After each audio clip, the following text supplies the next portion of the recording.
Seni skipped home, her heart brimming with joy. The scholarship she had worked tirelessly for had been awarded, and she was finally one step closer to studying abroad. Her future shone brightly, untainted by vanity or shortcuts. Seni burst through the front door of her modest home, clutching the scholarship letter as if it were a treasure map to her future. Her voice rang with excitement. "Mom, Dad, I won!" she called out, rushing through the house. But the home, usually filled with warmth, felt oddly quiet. Seni's excitement began to ebb as she moved from room to room. Seni called out again, "Mom, Dad, I did it! I'm going to study abroad." But her joy quickly faded as she realized something was amiss. The house, usually alive with warmth and laughter, felt heavy, cloaked in an unsettling quiet. Bisi emerged from the garden, her face flustered. "Seni, go to your room," she said abruptly. "But, Mom, not now. Your father and I have visitors and I don't want you involved." Bisi cut her off, glancing nervously toward the lounge. Seni froze. Something was wrong, and she intended to find out what. "Mom, what's wrong?" Seni pressed, noticing the worry etched across her mother's face. Bisi hesitated, then said, "Just stay in your room. Your father and I have guests. It's better you don't meet them." Seni, confused and frustrated, obeyed, but felt the joy of her accomplishment slipping away. From the crack of her bedroom door, Seni peeked downstairs. Two men, sharply dressed but with an air of menace, sat in the lounge. Her father, Chudi, looked pale, his hands clasped tightly as if holding back an avalanche of emotion. One of the men slid a folder across the table. "It's simple," he said, his voice smooth yet threatening. "Cooperate, and no one has to know about the Christmas party." Bisi glanced at her husband, her face etched with worry. Seni strained to hear more, but a creak from the floorboard sent her scurrying back to her room. Months earlier, Chudi had reluctantly attended a work Christmas party. Known for his reserved nature, he rarely drank, but that night colleagues persuaded him to join in the festivities. Lola, a striking woman from accounting, approached him with a knowing smile. "Relax, Chudi. Let loose for once," she purred, handing him another drink. By the time Chudi realized he had overindulged, he was too unsteady to leave. Lola offered to help him to a nearby hotel, but her intentions were far from innocent. As the night blurred, Chudi remembered little, only waking in the morning beside her in bed.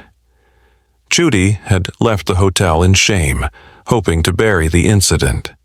But weeks later, an envelope arrived at his home. Inside were photographs, damning evidence of him and Lola together. A note accompanied the pictures. "You'll hear from us soon." Now, the men in the lounge were making good on their threat, and the price they demanded was too high to refuse. Chudi sat stiffly, beads of sweat on his brow despite the cool breeze wafting through the windows. Across from him, two men with polished shoes and icy demeanors flipped through a folder.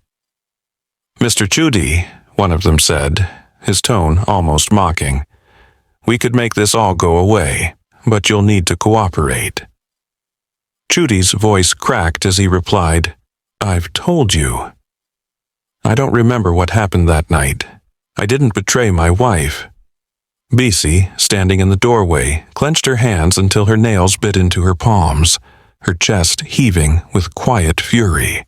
She wanted to scream, to fight, but she couldn't. Their family was already dangling by a thread, and the men knew it. She exchanged a pained glance with Chudi. The weight of their shared shame threatened to crush them both.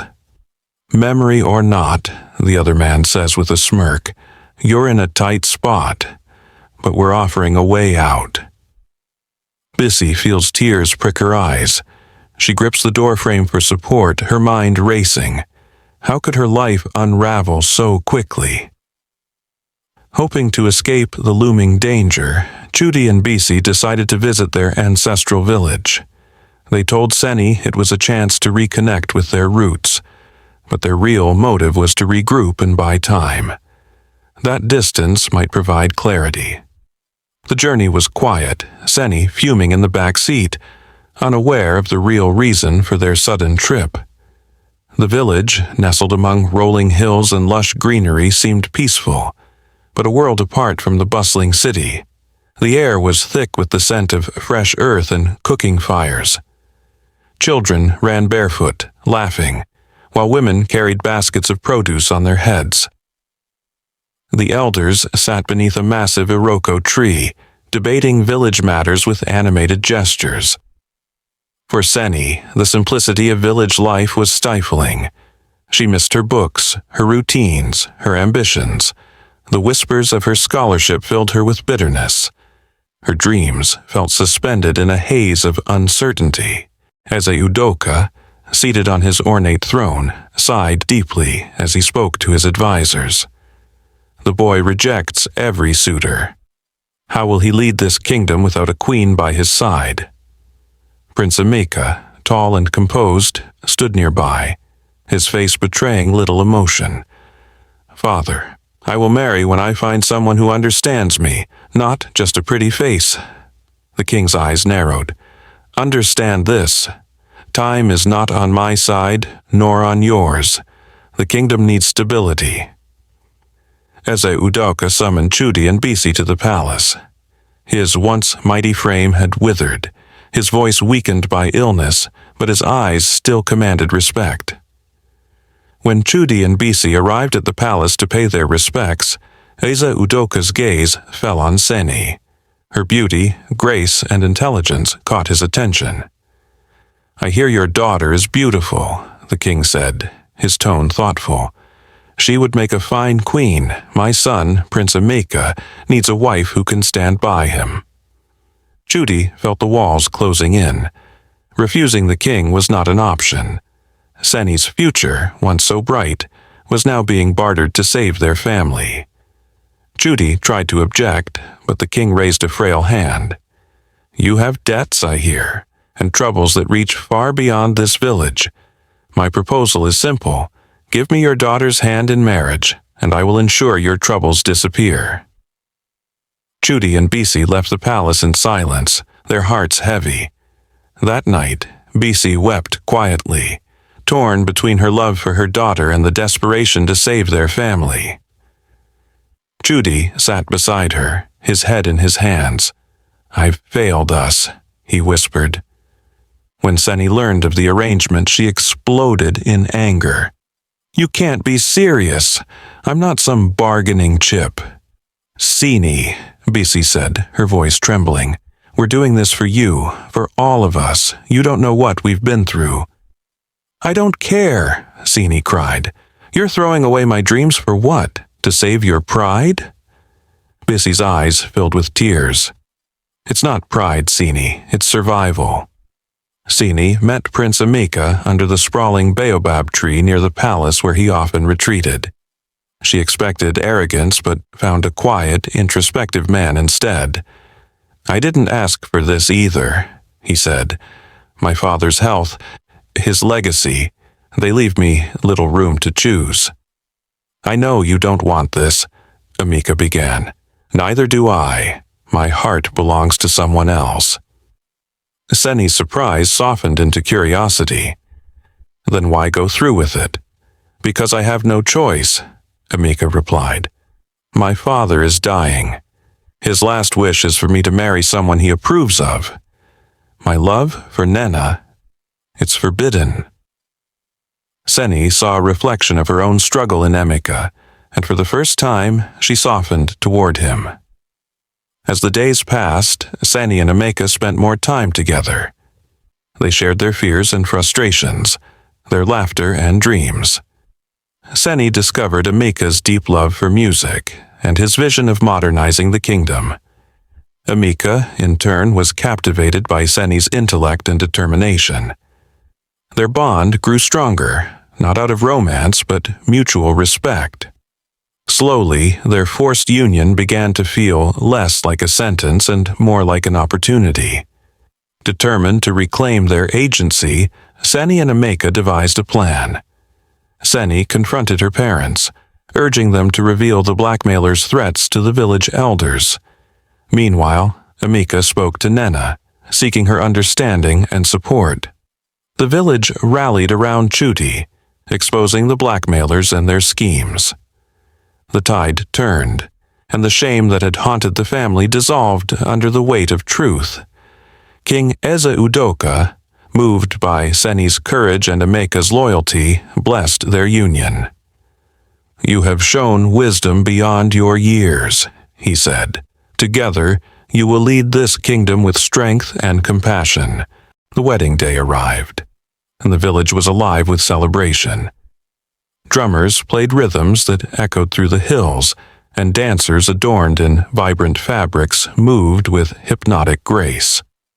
The palace courtyard was transformed into a paradise of flowers and golden decor.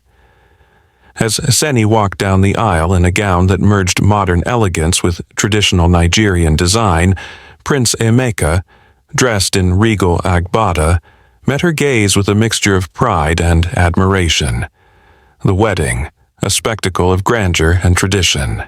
Seni, adorned in a shimmering gold and red iro and buba, walks down an aisle lined with palm fronds and white flowers. Her face glowed with quiet strength, and her jewel sparkles with diamonds, while her jewelry tells a story of royal heritage. Prince Emeka waits at the altar in a regal agbada of deep blue and gold, his big brown eyes fixed on Seni, his beautiful blue-eyes bride. Their vows blend modern sentiments with cultural values. "Seni, I promise to stand by your side, not as your queen alone, but as your partner in all things." "Emeka, and I promise to honor your dreams as if they were my own." The ceremony blended customs old and new, with prayers, blessings, and joyous ululations. The highlight was the exchange of kola nuts, symbolizing unity and respect. The while celebration included traditional dancers, drummers, and a feast of jollof rice, pounded yam, and egusi soup. The village rejoices, their love a symbol of unity and hope. As the sun set, fireworks lit up the sky, and the villagers danced long into the night. Seni and Emeka, now partners in every sense, stood together, their hands entwined. In the weeks that followed, Seni and Emeka began their new lives with purpose. They honored their families while pursuing their dreams. Seni started a village education program, ensuring young girls had access to opportunities she nearly lost. Emeka worked to reform and modernize the kingdom's policies, honoring his father's legacy while embracing progress. Their story, born of sorrow, became a beacon of hope, showing that even in the face of betrayal, love and resilience could carve a path to redemption. Even in the darkest moments, true strength lies in honesty, courage, resilience, and adaptability. True freedom comes from facing challenges head-on and building trust through understanding. When we respect each other's dreams and find common ground, we can build a future where tradition and progress coexist.